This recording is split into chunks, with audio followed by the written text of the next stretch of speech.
హరి ఓం. ప్రియపుత్రి పుత్రులారా, నేను ఇప్పుడు మీతో 360వ మట్టి దీపపు వెలుగుని పంచుకోవాలనుకుంటున్నానండి. ఇది కూడా 2020 చివరి నెలల్లో టైప్ చేసుకున్నది. అంటే దాదాపుగా ఒక 2-3 నెలలు తక్కువ 5 సంవత్సరాలు కావస్తోంది. కొనసాగిస్తున్నాను. ఒక ఉపన్యాస మందిరంలో వక్త ఒకరు ప్రవచిస్తున్నారు. అందరూ వింటున్నారు. ఇంతలో ఒక ఆయన పరిగెత్తుకు వచ్చి రొప్పుతూ, శర్మగారి అమ్మాయి బస్సు క్రింద పడింది అని గట్టిగా అరిచాడు. ఓ 10 మంది లేచి బయటకు పరిగెత్తారు. వాళ్ళల్లో ఒక ఆయన మెట్లు దిగి రోడ్డు మీదకి వచ్చేసరికి గుర్తుకొచ్చింది. తనకు కూతురే లేదని, తనకింకా పెళ్ళే కాలేదని, అసలు తన పేరు శర్మ కూడా కాదని, 10 మంది ఆదుర్తా పడితే తాను అందులో పడ్డానని. మన ఆతృతలు, ఆందోళనలు ఇలాగే ఉంటాయి. బాహ్య తాదాత్మ్యత మరి.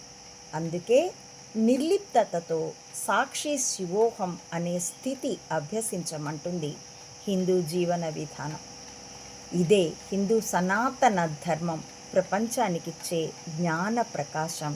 ఇది మాతా అనంతానంద చేతుల్లో మహర్షులుంచిన మట్టి దీపం.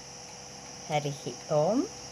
ప్రియపుత్రి పుత్రులారా, నా ఈ మట్టి దీపం, ఈ దీపపు వెలుగు మీకు హాయినిచ్చినట్లయితే please like, share and recommend my channel to others as well. Subscribe it. Please support Ammaodi Mata Anantananda to spread the truth of either spying or spirituality up to the roots of the society.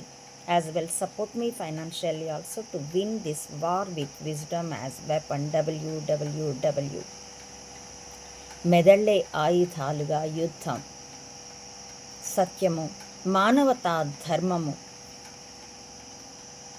తిరిగి సమాజంలో పునఃప్రతిష్టనందేటందుకు, పునర్వైభవాన్ని పొందేటందుకు, మానవ జాతిని lead చేసేటందుకు ఈ మెదళ్లే ఆయుధాలుగా యుద్ధం. ఇందులో పాలు పంచుకోవాల్సిందిగా ప్రియ పుత్రీ పుత్రులందరినీ కులమతాలకి, రాజకీయాలకి, ప్రాంతీయతలకి, దేశీయతలకి కూడా అతీతంగా స్వాగతిస్తున్నానండి.